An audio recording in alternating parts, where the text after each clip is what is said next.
What is up, guys? I hope you're good.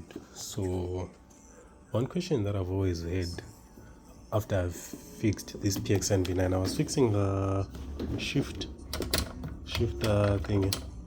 It was only stuck in gear 1 and 2, so I opened and I checked the calibration on it, and I managed to fix it. Anyways, the other question that I kept getting was, how do you manage to get the mode? Because like when you press mode and it doesn't respond, there,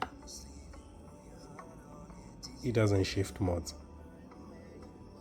So even if it disconnected, okay, there, disconnected it, and if I connect it back, okay, we come here again, I press mode,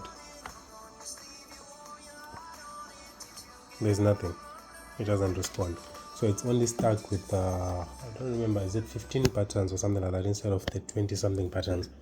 So for you to be able to enable the mode, it's not an issue of saying the controller itself is faulty or something. The issue is with Steam. Yeah, Steam is the issue. So as you can see, I've got Steam running over there. I was about to play Euro Truck actually. So yeah, apologies, I've got my screens switched into one screen. I'm gonna adjust them properly when I put the monitor stand there. Anyways, my library or something out there. So I've got Steam running. That's why it's misbehaving like this. But anyways, if you do this, if you switch off Steam, like if you exit Steam, not just by closing it, but also by coming here, you make sure that Steam is completely off. Exit Steam, shutting down Steam. When it's completely off like this, you press mode. Let me see if it works. It doesn't respond. So now I'll disconnect it. It's off. Then I'll plug it in again. Okay, so there, it's connected now. And if I press mode, there, it's responding now.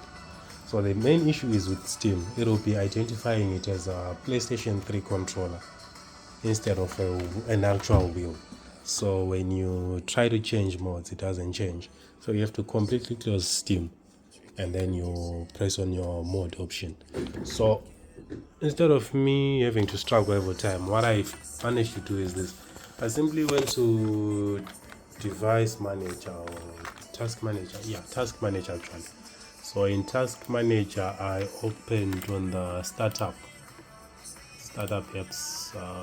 Startup apps. So I looked for Steam and anything related to Steam, and I made sure that I disabled it, so that whenever you restart your PC or something, Steam is off. So it's not gonna damage. It's not gonna do anything. So if it's completely off, the moment you plug the wheel and you wanna play a game, you just press mode and it's on. Then you open Steam and start playing the game. That's what I saw as an easy option for myself. But yeah, that's all there is. It's not like your wheel is faulty or something. All you have to do is to make sure that Steam is off the moment you plug the wheel. Then you change the mode. Then you can open Steam. So now if I open Steam, I should be able to play just fine. So I've got my Steam over there. I'm gonna open Steam just now. Okay, Steam is open now. So even if I go to Euro Truck and I try to play, I won't have an issue at all. Actually, I'm outdated, so let me update it first and then I can play. But anyways, that's all there is, guys. That's all there is. I hope you find this video useful, and if you've got any questions relating to the PXN V9, you can post them. I don't mind. I'll have a look at them because I work on these a lot. Yeah, I'm repairing for one of the wholesalers here which is selling these, so they come with almost any issue that you might imagine. I just don't have enough time to be filming and posting them. But yeah, if it's a question that's gonna pop up randomly a lot, then I'll probably have to do a video about it. Anyways, cheers guys, see you in another clip.